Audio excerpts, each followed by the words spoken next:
بالکل برعکس ہیں۔ کافر انہیں نہیں کہا جاتا جو روس میں رہتا ہو، کافر انہیں نہیں کہا جاتا جو کسی کفار کے ملک کا رہنے والا ہو، بلکہ مدینہ اور مکہ ہی کے اندر کیوں نہ رہے، لیکن جن کے نظریات یہ ہوں جو اللہ تعالیٰ نے بیان فرمائے ہیں کتاب اللہ کے اندر، یہ 5 چیزیں جو پچھلی متقین اور پرہیزگاروں کے متعلق گزر گئیں، ان 5 چیزوں پر جس آدمی کا یقین نہ ہوگا، عمل نہ ہوگا، ایمان نہ ہوگا تو وہ کافر ہوگا، خواہ وہ مکہ میں رہتا ہو، خواہ وہ مدینہ میں رہتا ہو، خواہ وہ نوح علیہ السلام کا بیٹا ہو، کنعان ہو، خواہ وہ لوط علیہ کی بیوی ہو، خواہ وہ نوح علیہ السلام کی بیوی ہو، خواہ وہ محمد الرسول اللہ کا چاچا ہو ابو لہب، جس کے ان 5 چیزوں پر اعتماد اور ایمان نہ ہوگا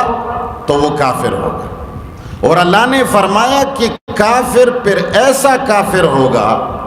جب ان کتاب اللہ کے بیان کردہ چیزوں پر جس کا ایمان نہیں ہے۔ شروع میں جو پہلی صفت میں اللہ نے بیان فرمایا یؤمنون بالغیب، جو چیزیں نگاہوں سے تو پوشیدہ ہیں لیکن قرآن نے بیان کی ہیں، اگر ان چیزوں پر ایک آدمی کا یقین نہیں ہے تو پھر وہ ایسا کافر ہے جس کو اگر آپ ڈراتے رہیں، جس کو آپ ہزاروں تقاریر اور خطابات کریں، جس کے سامنے آپ کتابیں رکھیں، مناظرے کریں، وہ پھر مسلمان نہیں ہوگا۔ ان الذین کفروا، یقیناً وہ لوگ جنہوں نے کفر کیا ہے ضد اور عناد کی بنیاد پر، یہ پہلی 5 چیزیں وہ نہیں مانتا۔ وہ کہتا ہے کہ میں جو دیکھتا ہوں تو وہ مانتا ہوں، جو دیکھتا ہوں وہ مانتا ہوں۔ اسی سے بھی ایک بات اور نکلتی ہے، آج کل کے زمانے میں لوگ کہتے ہیں بھائی جب 2 آدمیوں کا مناظرہ ہوگا، جو جیتے گا میں اس کو مانوں گا۔ یہ بھی کفر ہے۔ جیتنا حق کا نشانی حق کی نہیں ہوتی، جیتنا کبھی کبھی حق کی نشانی ہوتی ہے، مگر کبھی کبھی قابلیت کی نشانی تو ہوتی ہے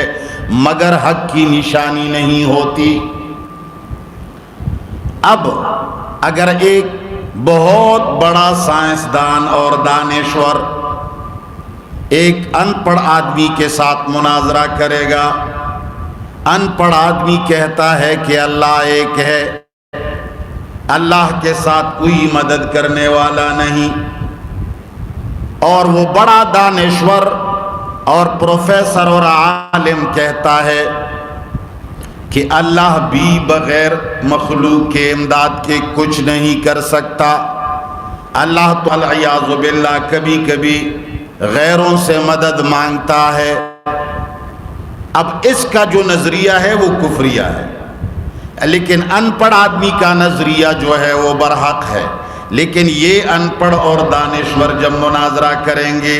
تو ظاہر بات ہے کہ مناظرہ کون جیتے گا؟ دانشور جیتے گا، یہ بڑا عالم اور سائنسدان جیتے گا، اس لیے کہ ان کو بات کرنے کا سلیقہ آتا ہے، ان کو چلاکی زیادہ آتی ہے، وہ آدمی کو ورغلا سکتا ہے۔ مگر اگرچہ یہ جیتے گا تب بھی یہ حق پر نہیں ہوگا، تو ہم بھی یہی کہتے ہیں کہ ہمیں ان لوگوں سے سروکار نہیں جو جیتنے والے ہیں، ہمیں بڑے علماء سے سروکار نہیں، ہمیں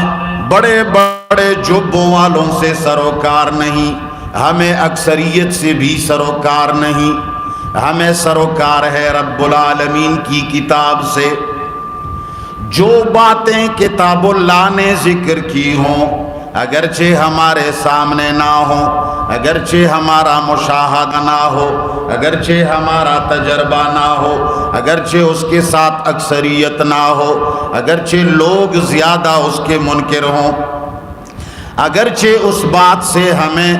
دنیاوی اعتبار سے کوئی نقصان نظر آ رہی ہو، تب بھی ہم اس بات کو مانیں گے جس کو کتاب اللہ نے ذکر کیا ہے، اپنے مشاہدہ کو پیچھے ڈالیں گے، اپنے تجربات کو پیچھے گرا دیں گے۔ تو رب العالمین فرماتے ہیں جو ان 5 چیزوں پر ایمان نہیں رکھتا وہ کافر ہے۔ تو پھر کافر جب کافر ہوتا ہے، کافر جب ان 5 چیزوں سے صرف نظر کرتا ہے اور ان 5 چیزوں پر اعتماد نہیں کرتا، تو اللہ فرماتے ہیں کہ پھر وہ ایسا پتھر بن جاتا ہے جس کے اوپر نہ تو کتاب اللہ کا کوئی اثر، نہ تو محمد مصطفیٰ کا کوئی اثر، نہ کسی حق پرست عالم کا کوئی اثر، نہ تو اس پر کسی مناظرے کا اثر۔ ان الذین، یقیناً وہ لوگ، کفروا، جنہوں نے کفر اختیار کیا ہے،